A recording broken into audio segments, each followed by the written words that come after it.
And I know people may laugh at this, but if you notice that the new American dollar or monetary paper system is now colored like Europe. Oh, I didn't notice that, but and that's another sign, one currency. David, how are you doing tonight? Hello. David, you there? I'm doing pretty good. Hey, David. You know, Okay, I recognize your voice, David. I know. You guys have mixed feelings about me. Yes, we do.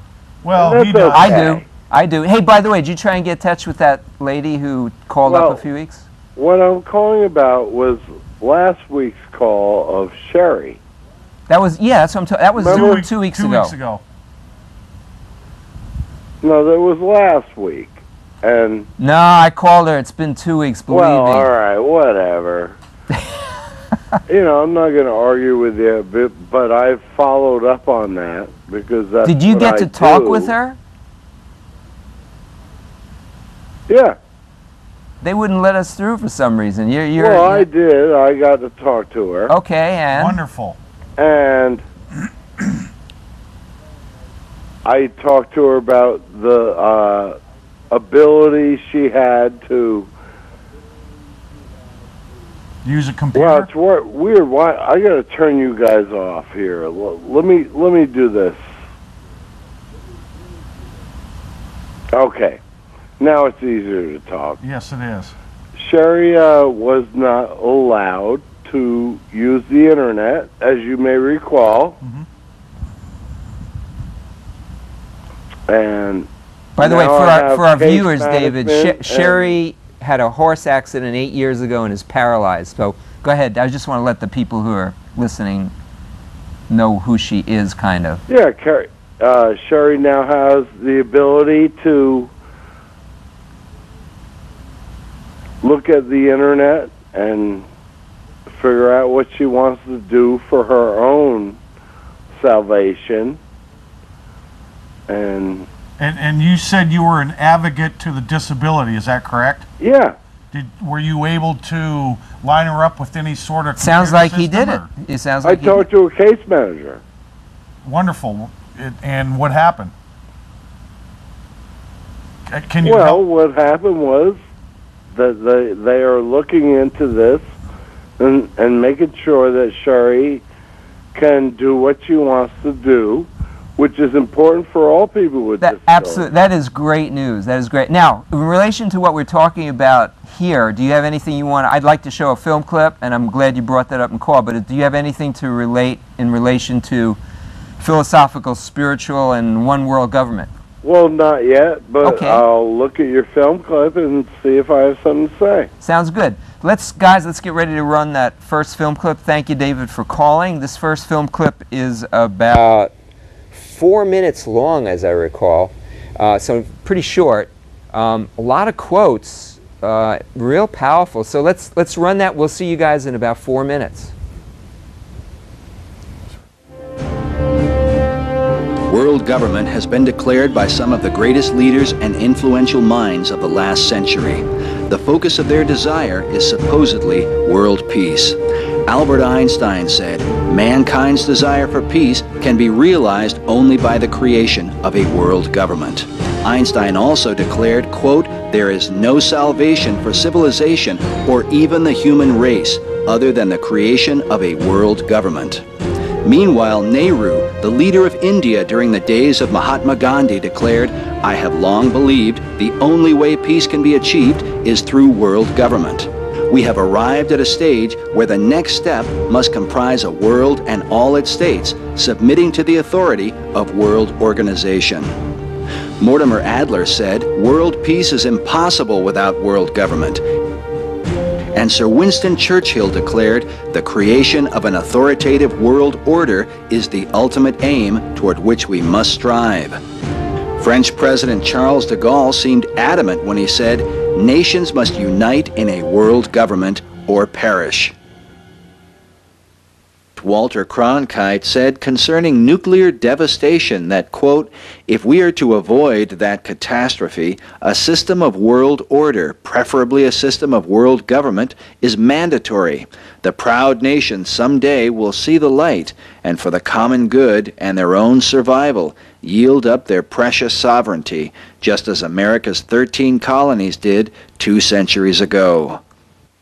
In 1992, Strobe Talbot, President Clinton's Deputy Secretary of State, was quoted in Time magazine saying, in the next century, nations as we know it will be obsolete. All states will recognize a single global authority. National sovereignty wasn't such a great idea after all. In December 2001, Edward Widmer, the president of the Illinois Division of the United Nations Association of the United States, said, quote, within 10 years' time, you're going to see the beginning of an embryonic world order. Britain's Prime Minister, Tony Blair, said, quote, globalization has transformed our economies and our working practices. It is a political and security phenomenon. We are all internationalists now, whether we like it or not.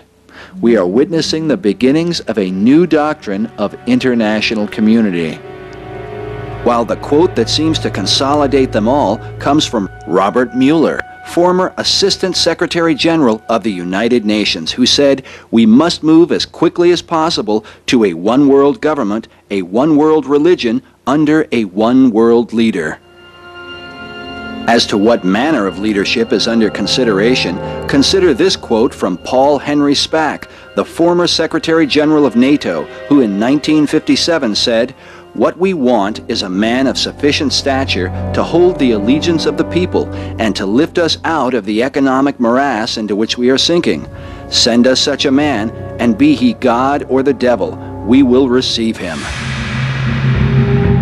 Late in the 18th century, a group known as the Jacobins, who brought about the French Revolution, said they were seeking to establish what they called a universal republic or a new world order. That very phrase has come to represent the entire march toward world government, the coming last day empire, spoken of by the highest offices in all the world.